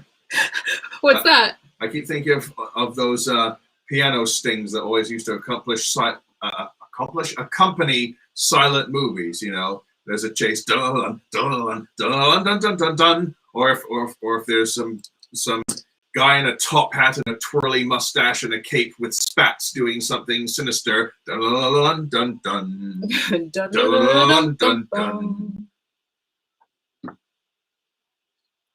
Well, that is a menacing piano. Of course riff. It is. It's about a deadly supernatural creature stalking a child to carry it away to the nether realm, for Pete's sake. You know, it's one of those warm, friendly children's tales. I mean, what is the moral of the Erlkönig? Erlking or whatever. Erlkönig. You know how to say this stuff. Maybe listen to your kids if they think a horrific child-eating monster is coming after them. I think that's sound advice. Like, or, you know, just basically look after your children. I mean, you're kind of a classical music geek. Who do you think did that best? Did what best? The Erlkönig. The Erlkönig? Yeah.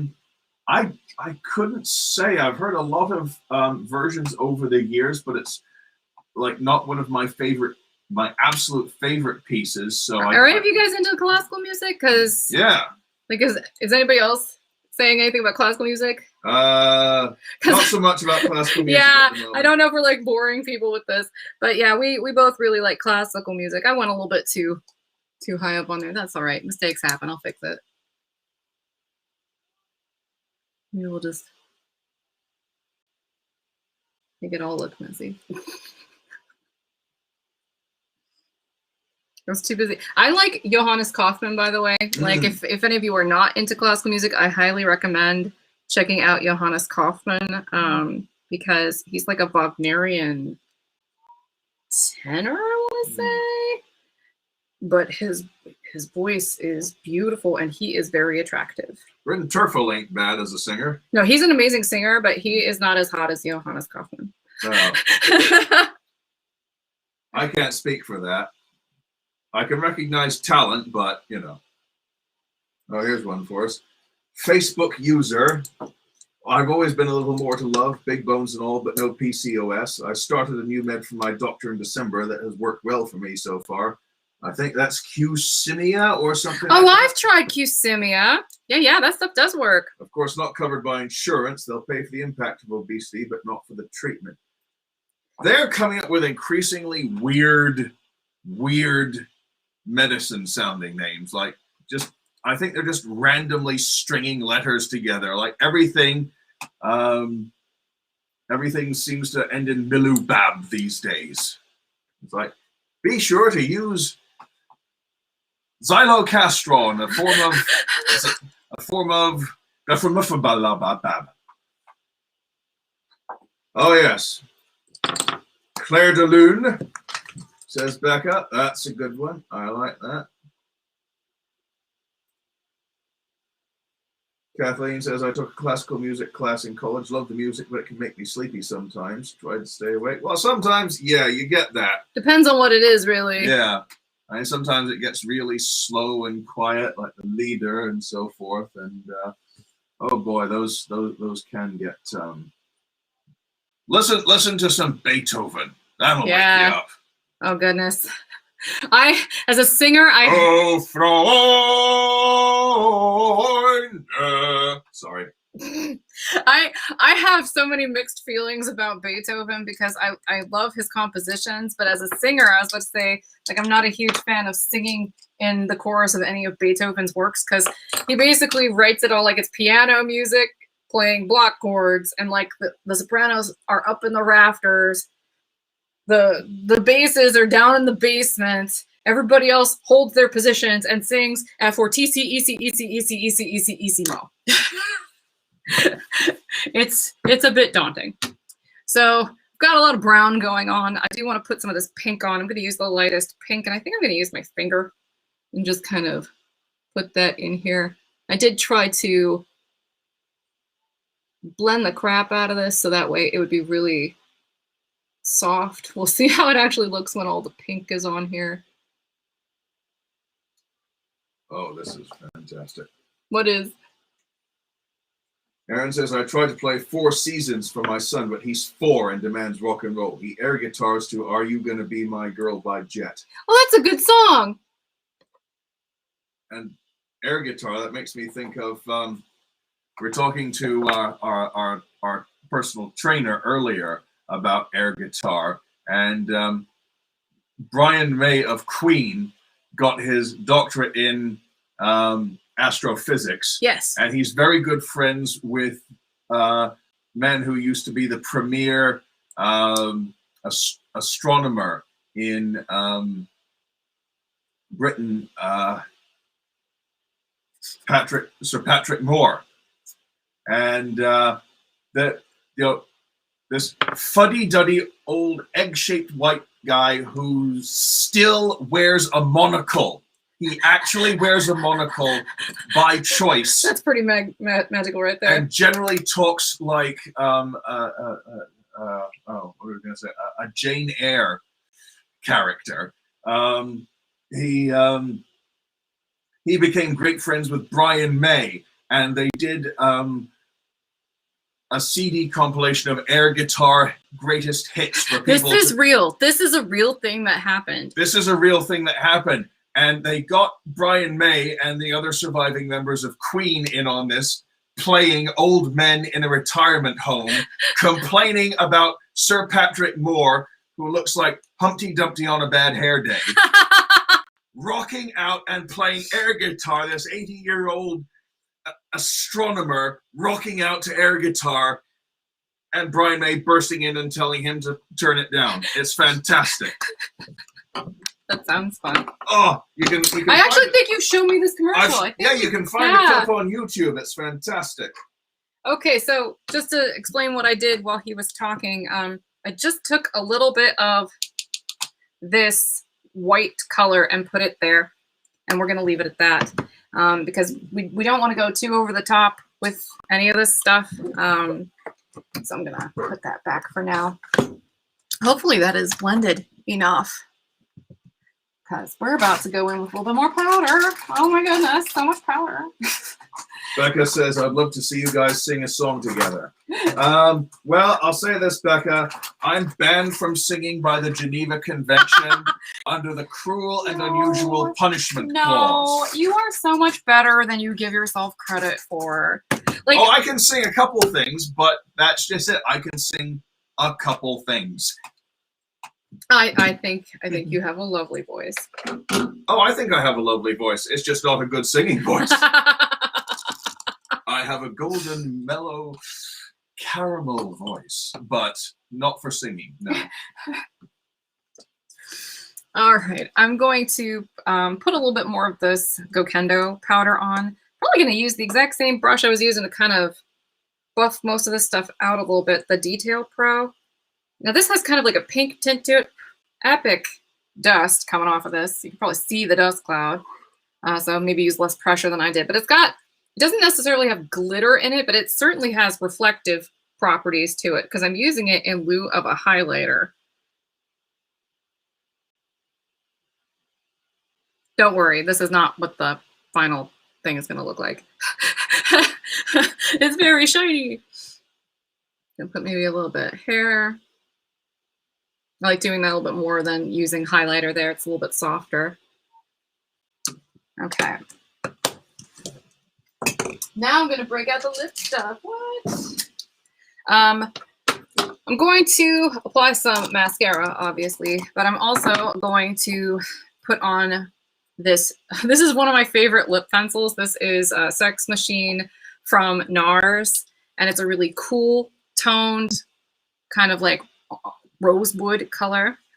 I'm probably going to use, see, I'm torn if I want to use this Pillow Talk or if I want to use, I'll probably use Pillow Talk as the liner shade, and then I'm going to use a little bit of plumping lip gloss on top just so it doesn't dry out because my lips are feeling a little dry today. So I may also buff this out one more time and add a little bit more blush because this is a very blush intensive look, but it is one of those things where you have to do it in like baby steps because a little bit goes a long way. So I'm going to let you go ahead and take over again, honey. Becca says, I love NARS. Their stuff is so lovely. And Catherine says, my singing voice should be blasted over the loudspeakers at the DMZ. North Korea would surrender immediately to make it stop. That still sounds better than a lot of modern singers. Yes, I'm throwing shade on all modern music. Okay, so before I started this... Except Ninja Sex Party. Okay, before I started this live stream, I had to go take my car into the mechanic. So I'm using a rental car, and they had Sirius XM in the rental. So I put it on the 40 station. And he was in heaven. Oh, he knew all the songs. Jazz and big band. That one, I've Got a Gal in Kalamazoo. I remember when Carlton sang that on The Fresh Prince of Bel-Air, and I think Bill Smith smacked him on the back of the head because he was also doing the Carlton dance when he was singing it. To I've Got a Gal in Kalamazoo. Yeah. Is that the name of the song? Did I get it right? Yeah. Okay. I mean, I know who some of the acts are. Like they had the Andrews sisters on there, and who else? They had. Well, that was Glenn Miller. Glenn Miller. Yeah. My grandma would have been all over that stuff. Cheryl says, I've learned to put my lip gloss on after I put on my wig. Oh yeah, good call there for sure. And yes. Cheryl also loves that music, which just goes to show you have good taste. That's Cheryl. Right.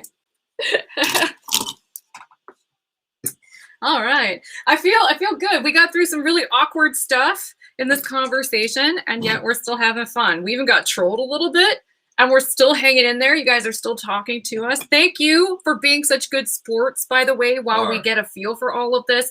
We both knew that this was going to be kind of bumpy, and we usually don't stream during the daytime, so it's kind of a crash course on a whole bunch of things, but it'll help us, I think, improve the overall quality of the Saturday streams. At least that's the goal. And Catherine says, I love polka music. You know, one word yeah, Yankovic. Yankovic. Be it Al or Frank. Are they related? No, they're actually not related. That's amazing. Yeah. Because how common is that name? Wasn't your former video editor named Yankovic, spelt with a J? Yankovic? Oh, I think you're right. Yeah. DJ. Oh, it never struck me that he that would be pronounced Yankovic, but I guess it might be. Lawrence Welk. Wonderful, wonderful. Thank you, Bobby and the sissy. Did we tell you that the other night we watched a whole bunch of Liberace videos? We watched a whole bunch of Liberace videos. Yes. I wish my brother George were here. I mean, he certainly takes a lot of liberties with Schubert. Oh, yeah. And I'm kind of a music snob, so I notice the flourishes, but I appreciate the showmanship. You can't deny the man had talent. This is a good question. Do your cats try to eat or attack your wigs? Well, this is part of the reason why the cats live with my business partner and not here, because I can imagine they'd be climbing all over all of this stuff, especially Penny. Penny would try to get up on the top shelf and figure, no, but this. And she would knock everything off. Yeah, no, you could tell that this is not a room cats have been in. But no, when I did, this is part of the reason why we had to do that, because when I did have the cats living with me, instead of just making them kind of like the office cats, they would sleep in my wigs. They would sleep in the wig boxes. Like that means that whatever wig they just slept on or whatever box that wig was in is now my wig, because I can't recirculate that on the off chance that other people might have allergies or something. So, yeah, I was like, we can't afford to do that if we have to have all these wigs all over the house. Yeah, honey? Catherine says, I even have Lawrence Welk's autobiography. It's called Wonderful, Wonderful. Oh, gosh. That's awesome. And Cheryl says, Liberace was my hero at 6 years old. He's cool. He had some swagger. Well, I first encountered him on the Muppet Show, like a lot of people of my age. And, you know, he did that nearly the whole episode of the Muppet Show was his concert for the birds. And it was just fantastic. Very personable fellow. Yeah, he had a real ease when it came to talking to people. Yeah. And I'm thinking of Austin Powers. Yeah? how it surprised him that Liberace was gay. That's how show people dressed back then. Baby. Well, didn't those Andrew sisters sing about him? I can't remember. Oh yeah, and Mr. Sandman. Yeah. I almost said Enter Sandman. Yeah. Different song. Exit light, enter night, take my hand. We're off to Never Never Land. Back to Yankovic. Full circle. Well, that was meant to be big band beat, but we don't have a backing orchestra. Pity. Cheryl says, I'm looking up that Muppet episode now. Oh, it's a great episode, and you get to see some of the biggest Muppets that have ever been. They're these gigantic sort of bird crane things. I say crane not only because they look like birds, but also because they're about the size of actual, construction cranes. Oh! Did you get it? Yeah, you got powder all over you, didn't you? I popped it, and then it's like smoke came out. Yeah, it's really finely milled powder. Oh, this by Terry stuff. Yeah, don't breathe anywhere near it. Try not. So, oh boy. Yeah, you weren't kidding. Ooh. Yeah, that is like smoke. All right. Sorry, I just had a recollection. I was reading in my Power and Honor Foundation catalog, which is a secret history of Masters of the Universe and Princess of Power, marketing and product development. They tried to invent a new type of Skeletor called Smoke and Chain Skeletor. And the idea was you put talcum powder in the billows and then put it into his back, and he would spray out, quote unquote, talcum smoke. And then some guy in the safety department went to engineering and says, we can't do that. And engineering says, well, why not? So he took the smoking chain Skeletor and pressed the plunger, shot out the talc and in front of a candle and turned it into a 4-foot flamethrower. Oh, no. No, that's not good for the kiddos. Yeah, if you think Rollerblade Barbie's bad. Flamethrower Skeletor. Spaceballs the flamethrower. And what was the name of that toy again? It was supposed to be Smoke and Chains Skeletor. I think it turned into Dragon. It sounds like it has a vague goth bondage theme. I think that they turned it into Dragon Blaster Skeletor, who still had the chains, but it was to hold up. It was to control his pet dragon, which rode around on his back and spit water. Boys' toys. Yeah. Oh, Catherine says, my favorite Muppet episode is Robin Williams and Elmo when Robin steals his stick back from Elmo. I don't remember that one, Catherine. I don't remember that one at all. I must have missed that. Is it throwing you for a loop that someone mentioned a Muppets episode that you don't remember? Well, there's a lot of Muppet stuff I've never seen. Either because it was an obscure one-off special on primetime network TV back in the early 70s, or it came out when I was at university and didn't have a television. So I've missed quite a bunch of stuff. I missed most of the Muppets Tonight, which was the attempted update of the Muppets. I managed to catch most of the Jim Henson Hour, which was pretty darn good. And they mixed that with the episodes of The Storyteller. Oh, The Storyteller, that was good stuff. Ah! You get it? No. Bent my fingernail back. I'll wipe the applicator off. It's really stuck on there. Yeah. Is it supposed to be pry-off or twist-off? No, it's supposed to be kind of like a twist-off thing. Well, here we go. Yeah, I noticed I've got like a little scaly patch on my nose, and I want to show you what I do in that situation. But the thing is still stuck, so I'm going to work on my brows while he's fixing that. I think it's a pry-off. I'm just using Foolproof Brow Powder in the color 3. Catherine says, I think it's a blooper. It's on YouTube. It was on Sesame Street, so I didn't see it either. There you go. Yeah, he prides himself on his encyclopedic knowledge of... Oh, I think it's good. There we go. The Muppets. Beautiful. Thank you. Here, let me finish what I started here. I'm going to use the lighter color for this part here. I'm not really going to do much to any part other than the arch of the brow and this under area here. What can I say? Muppets are fun. And slightly subversive. Oh, if you ever get the chance and you can find it, I remember it being on in the first season of the original release of the Muppet DVDs as a special version. It showed their original pilot episode. Sex and Violence. Called Sex and Violence. It's fantastic. You would think that that wouldn't be part of the Muppet lore, but it's true. Oh, yes. It's absolutely true.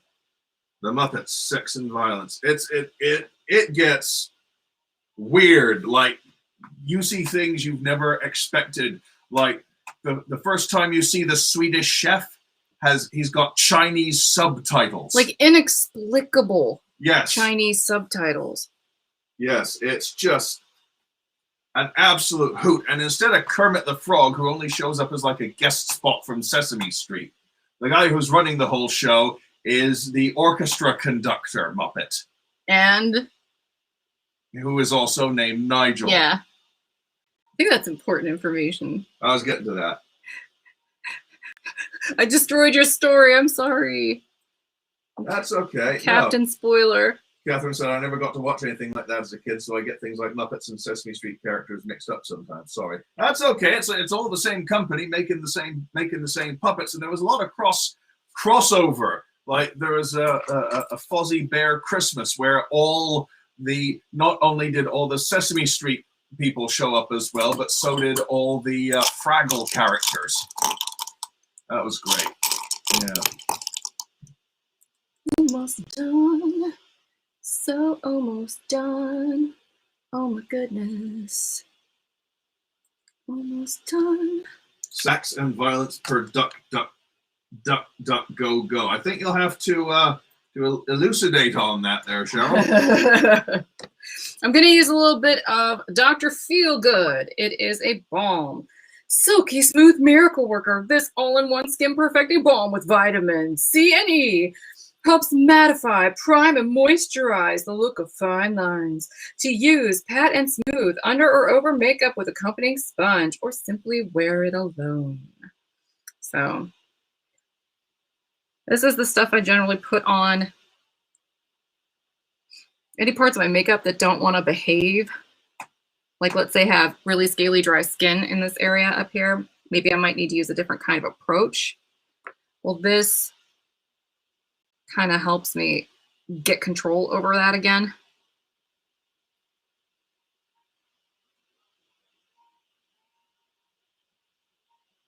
Okay. So now I know. Note to self, don't put too much powder on here.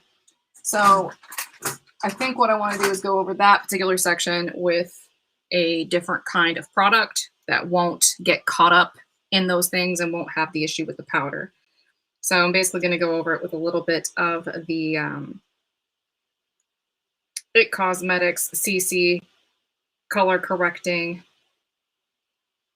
Concealer, which won't settle in that area quite as much. It's a little bit more full coverage.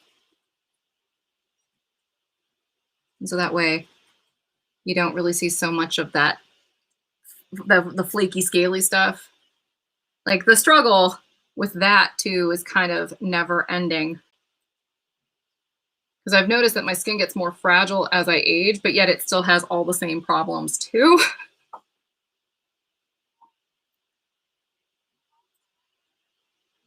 Cheryl says, I don't use Google for searches, but DuckDuckGo, no marketing tracking. Oh, DuckDuckGo is awesome. DuckDuckGo is really, really good. I'm going to test something because I've tried responding to people and it's not come up. So I'm just going to do a testing. Okay. And I'm going to gently kind of just blend this on the edges with a blending brush. No, I cannot respond in general. I just have to respond directly to people. Okay, I can't make direct comments anymore.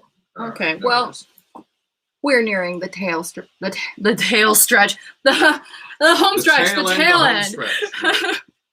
But yeah, so that handled the scaly patch that was caused by the powder. And I'm more or less done with my brows. Like, I want them to look a little bit natural. I don't want to cover them up too much or draw too much in places where it wouldn't otherwise be visible. I'm gonna go wipe my fingers off, and then would you be so kind as to hand me that lovely Bordeaux wig? The one on the thing? Yeah. Yeah, the one on the thing. The scalp that's on a head on a stick. Ready, my sweets? Yeah, let's do it. Later, my darling. Dirty boy. Okay. It's an Addams Family quote. I had to get it out of my system. Oh, I still have my hat on. What am I doing? Okay. I get so comfortable. I don't know if you guys have ever done that, but I just did it. It was like a mesh hat, so it feels very much like a wig cap. And to the credit of Bordeaux, she still tried to go on anyway.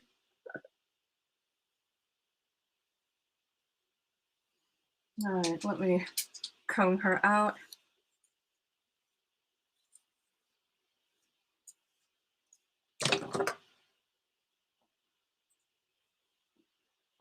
Joe says, I now have dry skin but cannot find a good foundation with coverage for spots. Revlon Liquid Flakes. I tend to stick to Makeup Forever. I really like their foundation a lot. I've been trying others. Like I mentioned, I really love that Charlotte Tilbury stuff, and it has some light diffusing properties in it. But in the areas where it's real scaly, you got to kind of be adventurous and try some things, because it might be a situation where, like, if you have combination skin, certain products work better in other areas than they would if, you know, you shouldn't apply some things to your entire face, I guess is what I'm saying. It just depends on what your skin type is like. So yeah, this is Bardot. This is in Bubblegum Pop Blonde, which is kind of like a peekaboo blonde. I love this color. I love the pink. I like that it's kind of hidden, like a little surprise, like, hi. I love colors like that. You know, I think that more adventurous versions of that are probably going to come in the fall. We'll probably be expanding more on, like, for example, the Prismatic Ebony and the Mermaid Kisses for the Wigs Forever line, which is non-heat friendly. And for this line, I briefly showed you earlier a picture of a purple I'm making. That's not going to be super subtle at all, but I'm working on that. And I'm also working on more stuff in the chocolate covered strawberry because that one was really, really popular. And I consider that kind of like a subtle shade, sort of like this too. Also, the Lilac Honey will be coming in the fall. And I think I showed you that on the weekend live stream. So that's about it for me. I just wanted to tell you a couple things about, you know, the hormone stuff, since I'm trying to get it all out of the way now that my makeup is done. Let's see. I first started to notice my hair loss when I was 17, as I mentioned, but that probably means that it had been thinning before then. I finally got my PCOS diagnosis when I was 27, and that's when I began low-dose estrogen, spironolactone, and metformin. I had to go off of the estrogen because I started to develop really big ovarian cysts in response. I mentioned my first major weight loss. Let's see. I still kind of feel like a work in progress. And as I mentioned, there are probably going to be multiple kind of like skin excision and feminization surgeries in my future, though I don't plan at this time to get any kind of breast augmentation. And another thing that I did is I got a vertical gastric sleeve in 2017. I've kept it off all that time. And I still work out. Well, I started working out at the beginning of this year, if I'm being honest, because I hate working out. But I started working out 4 days a week. I work 2 days a week with Nigel at the gym with a trainer because we don't know what we're doing. And then the other 2 days of the week, I work with a physical therapist because I have arthritis and I need to basically learn how to walk. I need to learn how to walk good. More good. Better. Gooder. Gooder. Yeah, that's right. You're the English snob. If you say that that's correct, then I'm going to run with it. So, yeah. So if you hate exercise, just know you are not alone. I also hate exercise, but you know, you gotta do what you gotta do. I wish I liked it more. I really wish I liked it more. I think I would have a whole different quality of life if I actually enjoyed exercise. But the only exercises I really enjoy are swimming, which I have to be careful because I sunburn, and because even if I'm in a pool, the chlorine, it's bad for the skin. And then the other thing is roller skating, which I haven't been able to do for a while because of the arthritis, but I'm working towards it. I want to do it again. So that's a goal that my physical therapist and I have set for me in the future. And just so you know, CysterWigs is on Patreon, Instagram, Facebook, Twitter, YouTube, Vimeo, and Odyssey. We're all over the place. Were there any things that you wanted to talk about before we call this one? Well, Kathleen says, I heart this wig. It's a Bardot, isn't it? This is a Bardot, yes. Yeah. Bardot in Bubblegum Pop. Bubblegum Pop Blonde. We have a slide for that. Yeah. We can find it. Charles says, fat stores estrogen. Fat has never been medically studied, just reviled. Yep. And they should study it because it is not only hormonally reactive, but as you mentioned, it creates hormones all on its own. It creates like the prototype hormones that your ovaries and whatnot use to make other hormones. And this is a sentence I never thought I'd ever hear myself reading. As a former pole dancer, it's the only exercise I ever liked. It will give you killer shoulders and abs. That's awesome. That's why there's so many different pole dancing classes, I suppose. That's so cool. I actually have so much respect for people who are really acrobatic with that. Like the women who can climb up the thing and then like dead drop, like that's, oh. And then stop 3 inches from the ground. They're like, it's acrobatics. While doing the splits. It's totally acrobatics. Bloody It's beautiful. It's so cool. I wish I had that kind of core strength. But instead, I have Astro Cats. Well, that comment wins the internet, I think. Yeah. Anything else? Catherine says she can do that. Okay, good to know. Right then. All right. That's great stuff. And thank you, everyone, for dropping by and stopping with us and being patient while we experienced some technical difficulties and some trolls. And yeah. So thank you. It's been a hoot as usual.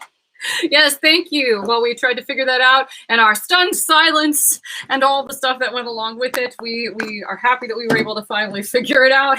I expect to experience something similar probably every day that we try to do this. Yeah. We'll just have to ride it out, hang in there, see how it goes. And hopefully it means we will get better at doing this really quickly. And that includes dealing with the trolls. If we can figure out how to do that quickly, that's half the game right there, I think. So thank you so much for being with us during this experiment. And we hope to see you tomorrow. Later, folks. Bye, everyone.